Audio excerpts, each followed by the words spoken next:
Tonight, tributes continue to pour in for former First Lady Rosalynn Carter, who died Sunday at the age of 96. Today at the White House, President Joe Biden spoke about how families will remember her in conversations around the Thanksgiving table as a tireless humanitarian and an advocate for mental health, and her husband's #1 supporter and political advisor.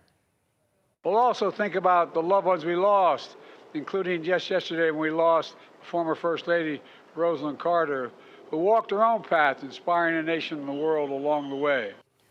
We're going to have live team coverage from former First Lady's legacy tonight. Grace King is going to have more on her push for progress in the world of mental health. But we're going to begin with John Sherrick live in Plains, where the Carter's family is together tonight at the home Rosalynn and Jimmy built more than 60 years ago.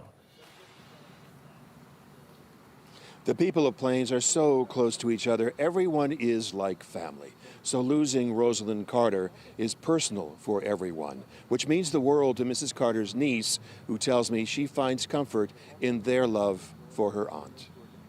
Knowing this day was near could not make it easier. There are moments when I'm not okay, but there have been some good moments too, sharing memories. Kim Fuller, Rosalynn and Jimmy Carter's niece, walks through her hometown of Plains now and hears about the worldwide tributes to Rosalynn. And it fills her with gratitude and humility. A more vivid understanding of what kind of family I'm a part of. You know, when you're growing up, you don't really realize, you just take everything for granted. But the older I've gotten and the more I've listened to her and seen what she's done throughout the world with the stances she's taken, I'm very humbled by that and very proud. Fuller says she is proud that visitors come to Plains not only to learn about the 39th president and honor him, but also to learn about and honor Rosalynn Carter and all she accomplished for the world. I want the world to see her graciousness. I want them to remember her kindness. I want them to remember the fact that she stood for people with mental illness and caregiving, and I just want them to remember what kind of true Southern woman she was. A warrior. A warrior, a strong warrior, yes. Now that this day the family knew was near has come, Rosalynn Carter's legacy is comfort the family will embrace for all days to come. The family also comforted by the nation's support. This morning, two of the Carter children, stepped outside of their home and lowered the U.S. flag that flies out front to half-staff themselves, one way they are honoring her. All right, John, thank you so much. Grace King is now joining us. She's live tonight at the Carter Center back here in Atlanta, continuing our team coverage with a look at the impact the former First Lady had on raising awareness for mental health. Former President Jimmy Carter often describes Rosalynn as his partner in everything, and we really saw that during her time as First Lady when she had a seat at the table, and then as she started tackling issues on her own, like mental health and caregiving.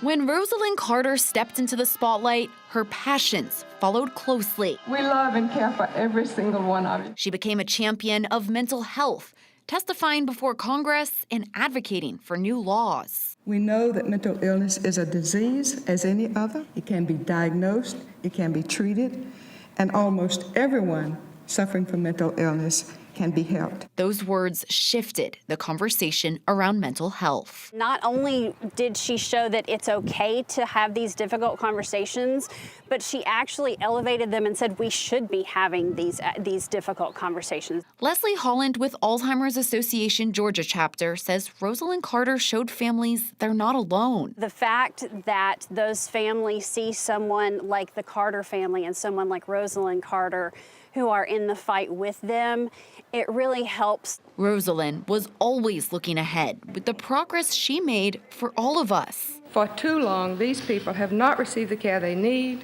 and that a caring society should provide. Holland hopes those conversations will continue everywhere in her honor. She had the heart of a servant and was so giving and was so ahead of her time. And in May, the Carter family shared the former First Lady had dementia. At the time, the Alzheimer's Association says that transparency was so meaningful to the millions who understand the crushing reality of that disease. At the Carter Center, Grace King, 11 Alive News. Grace, thank you. It's really incredible to see all the work that Mrs. Carter did, and to know that it came from such humble beginnings in Georgia. It really kind of goes to show you that you can really do anything, and even one thing can make such a monumental impact. And putting a spotlight on dementia, because there's a lot of Americans out there who are suffering from that, but it's not just those who are suffering, but the families, the ripple effect as well, and the caregivers. And so I'm glad that she was able to do that. By the way, here's some information on services for the former First Lady. On Monday, she will lie in repose at the Jimmy Carter Presidential Library and Museum. The public is invited to pay their respects from 6 to 10 p.m. Next Tuesday, there will be a tribute service at Glenn Memorial Church at Emory University. This is only for invited guests. And then next Wednesday, funeral services will be held with invited guests at Maranatha Baptist Church in Plains. We know a lot of you want to share some of your messages with the Carter family as well. To get a link to that tribute site, just text the word Carter to the number on your screen, 404-885-7600.